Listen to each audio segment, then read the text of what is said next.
चक्रवृद्धि ब्याज UP police 2019 का क्वेश्चन दिया हुआ है। रुपए 1200 को 2 साल के लिए 10% वार्षिक चक्रवृद्धि ब्याज पर दिया जाता है तो अर्जित ब्याज कितना होगा। तो अगर हम अपना देखते हैं रेट क्या है हमारा, जो हमारी दर है यानी जो आर है वो है 10%। 10% को अगर हम फ्रैक्शन में कन्वर्ट करेंगे तो ये हमारा बनेगा जाके 1/10। कहने का मतलब हमारा ये है कि 10 का अगर हम 10% निकालेंगे तो हमारा 1 आएगा। तो अगर हम रेट को 1/a में कन्वर्ट करते हैं तो हमारा बनेगा 1/e। अगर हमारी रेट 1/a के फॉर्म में आ जाती है तो हम क्या देखते हैं, जितनी साल के लिए पूछा जाता है, जैसे हम यहाँ पे पूछा गया है चक्रवृद्धि ब्याज दिया जाता है तो अर्जित ब्याज कितना होगा 2 साल के लिए।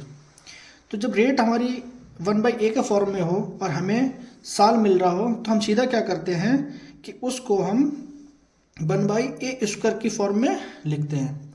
तो यहाँ से a² की वैल्यू जो आएगी वो आएगी 10। तो हम इसको मान लेते हैं कि हमारा मूलधन जो है वो है 10⁻2 यानी 10²। अगर ये हमारा दर 1/a की फॉर्म में आ रहा है तब हम इस तरीके को कैसे मान लेते हैं।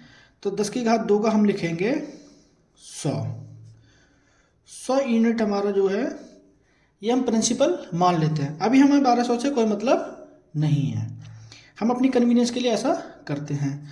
अगर 100 यूनिट हमारा प्रिंसिपल है तो हम पहली साल देखते हैं 100 यूनिट का अगर 10% निकालेंगे तो हमारा आएगा 10। ये हमारा हो गया पहली साल। तो पहली साल का ब्याज हमारा 10 होगा। ऐसे ही हम सेकेंड ईयर को अगर देखते हैं तो ये होगा हमारा सेकेंड ईयर।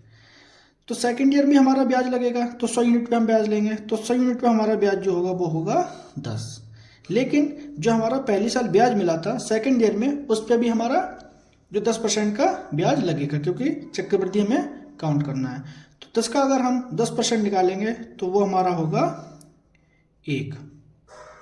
टोटल ब्याज अगर हम देखेंगे तो यहाँ से बनेगा 10 + 10 + 1 यूनिट यानी 10, 20 और 21। ये टोटल हमारा जाके बनेगा 21 यूनिट। और हमारा प्रिंसिपल कितना है 100 यूनिट। 100 यूनिट की वैल्यू हमारे लिए यहाँ पे दे रखी है 1200। तो यहाँ से देखते हैं हम कि 100 यूनिट बराबर 1200। तो 1 यूनिट की वैल्यू हमारी जो आएगी 1200/100। 2 जीरो से 2 जीरो काटेंगे तो 1 यूनिट की वैल्यू हमारी 12 आएगी। और हमें ब्याज मिल कितना रहा है 21 यूनिट। तो 1 यूनिट की वैल्यू 12 है तो 21 यूनिट की वैल्यू हमारी जाके होगी 21 दूनी 42 का 2 हासिल का 4। 21 से कम 21 और 4 25 यानी 252 रुपये, जो कि हमारा ऑप्शन है डी इज करेक्ट। तो इस तरीके से हम चक्रवृद्धि ब्याज को काउंट करते हैं। अगर आपको इस बार भी समझ में ना आया होगा तो कमेंट करिएगा, मैं आपको और डिटेल में समझाने की कोशिश करूंगा। चैनल को लाइक करें, शेयर करें और सब्सक्राइब करें। Thank you.